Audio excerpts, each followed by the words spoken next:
భారతదేశం. $600 బిలియన్, 50 లక్షల కోట్ల పైచీలకు.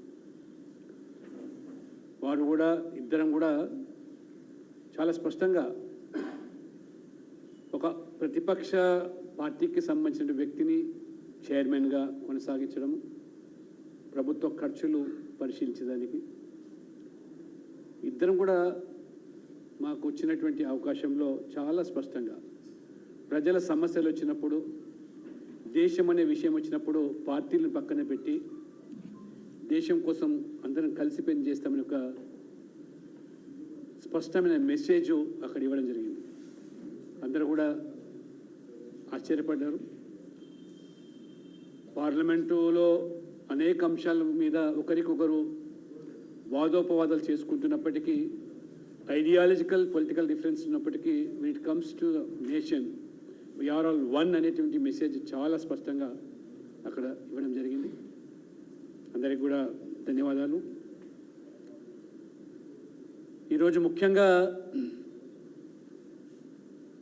కాంగ్రెస్ అధ్యక్షులు మల్లికార్జున్ ఖర్గే గారు, వారు 11 సంవత్సరాల మోదీ గారి పాలన పైన వారు అసమంజసమైనటువంటి, వారు అచ్చేదినైనటువంటి పీడకలగా అభివర్ణిస్తూ ఈ 11 సంవత్సరాలు జరిగినటువంటి అభివృద్ధిని, దేశం ప్రపంచంలో తారాస్థాయికి తీసుకెళ్ళినటువంటి మోదీ గారి పట్ల వారు ఏ రకంగా విషం చిమ్మే ప్రయత్నం చేస్తున్నారో అది స్పష్టమవుతుంది. వారు మాట్లాడిన దాంట్లో అప్రకటిత ఎమర్జెన్సీ, అచ్చేదిన్ పీడకల అంటూ వారు వ్యాఖ్యలో వివరించారు. నిజమైనటువంటి ప్రకటిత ఎమర్జెన్సీ మీ హయాంలోనే 75లో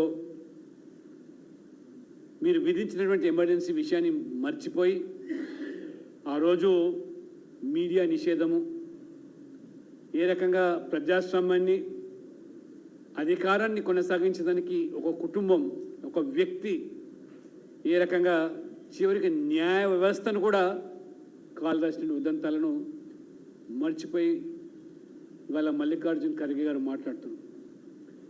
ప్రధాని మోదీ గారి పాలనలో ప్రజాస్వామ్య వ్యవస్థలను బలోపేతం చేయడమే కాకుండా ఇవాళ మీడియా స్వేచ్ఛకు, ఆ రకంగా గౌరవాన్ని పెంచి న్యాయ వ్యవస్థను కూడా స్వతంత్రంగా వివరించేదానికి ఈ ప్రభుత్వం పూనుకున్న విషయాన్ని, భారతదేశం ప్రపంచంలోనే వేగంగా అభివృద్ధి చెందుతున్నటువంటి, ఆర్థికంగా ఈరోజు మరి India stands 4th largest economic country in the world.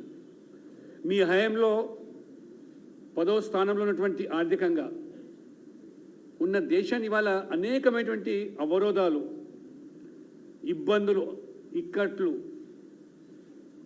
Corona నుంచి మొదలుకుంటే నిన్న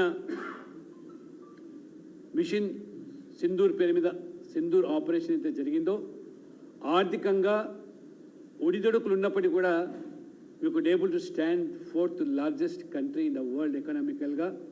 జపాన్ను సర్పాస్ చేసి ముందుకు పోయిందాన్ని మల్లికార్జున్ ఖర్గే గారు ఇవాళ దాన్ని మర్చిపోయి మాట్లాడుతున్నారు. ఇవాళ 11 ఏళ్ళ పాలనలో కాంగ్రెస్ వరుసగా 3 సార్లు రాహుల్ గాంధీ నేతృత్వంలో కన్సిక్యూటివ్గా వరుస క్రమంలో 3 సార్లు ఓటమి చెంది అధికారం కోల్పోయినటువంటి మీకు బీజేపీకి, మోదీ గారికి పెరుగుతున్నటువంటి ఆదరణ మీరు జీర్ణించుకోలేకపోతున్నారు. అందులో అత్యంత పేద కుటుంబంలో పుట్టిన వ్యక్తి, అత్యంత వెనుకబడ్డ సామాజిక వర్గానికి సంబంధించిన ఒక వ్యక్తి ఈ దేశంలోనే మొదటిసారి 3 సార్లు వరుస క్రమంగా ప్రధానమంత్రి కావడం అనేది ఇది ఒక దేశ చరిత్ర. మోస్ట్ బ్యాక్వర్డ్ క్లాస్ నుంచి వచ్చినటువంటి వ్యక్తి, అందులో చాలా పేదరికంలో అనుభవించిన వ్యక్తి. ఇది భారతదేశం యొక్క ప్రజాస్వామ్యము. ఆ రకంగా ప్రజలు ఇవాళ మోదీ గారి ప్రభుత్వం పట్ల వారి పట్ల పెరిగినటువంటి నమ్మకము విశ్వాసము